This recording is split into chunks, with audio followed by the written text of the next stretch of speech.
I am Д.Мэдисон. Welcome to Mechanic. It's mechanic and not the mechanic, and I'll explain why. A lot of people who practice the things that I practice the things that we practice, tend to give themselves names. And one thing that people try to do is make themselves different. So you get magicians, you get sleight of hand artists, and then the person that demonstrates gambling techniques, some of them call themselves card cheats or cheating demonstrators or gambling demonstrators. Other people call themselves mechanics. I don't call myself a mechanic, and I don't like to give myself a title, and the only time I ever do is to clarify what I do for a living, how I earn my money, or if I am doing a demonstration, then that's the only time that I'll ever refer to myself as something. And it would usually be deception artist. And that's simply because the art that I practice is within the deceptive practices. I consider a mechanic, a card mechanic, to be somebody who cheats at cards, makes their money from card cheating, and nothing else. That's not what I do, so I don't think it's fair to call myself a mechanic. However, everything that I'm about to show you and teach you came from my background as a card cheat. And even back then, I never referred to myself as anything, and if somebody was to ask me, what do you do for a living, there's no way I would have said, I'm a mechanic, I'm this, I would never have even said I'm a card cheat. All I knew that is I could do something that made me money, and I never thought that that would give me a title. I never thought that it'd give me a name.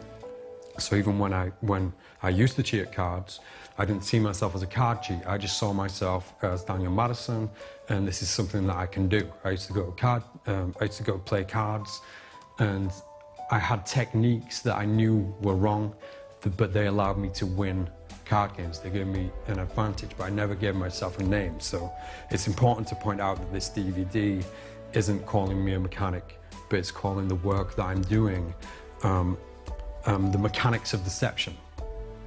So I'm going to tell you a little bit about how I started so that you can see how I got to these moves now and where they came from.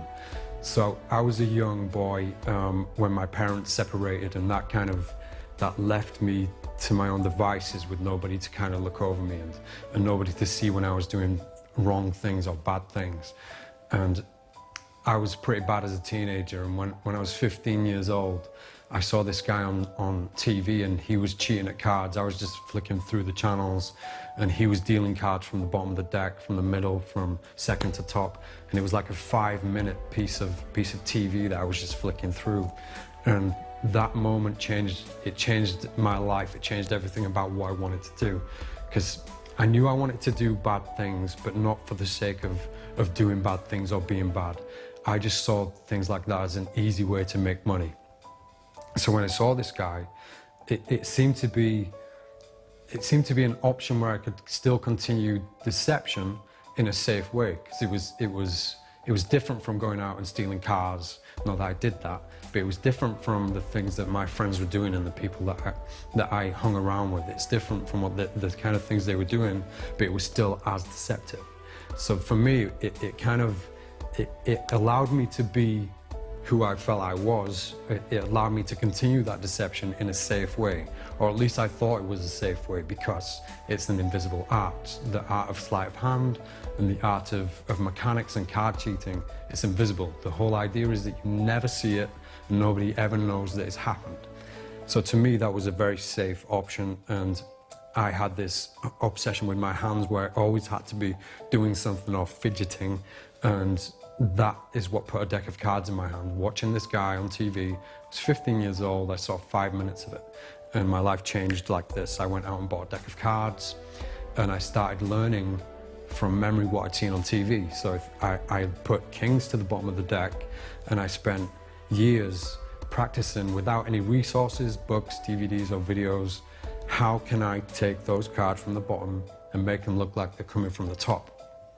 And I always explain it like this. If you don't know how to drive a car, and somebody gives you a car in a big open space, It gives you the keys and you learn how to turn the engine on. You will eventually learn how to drive that.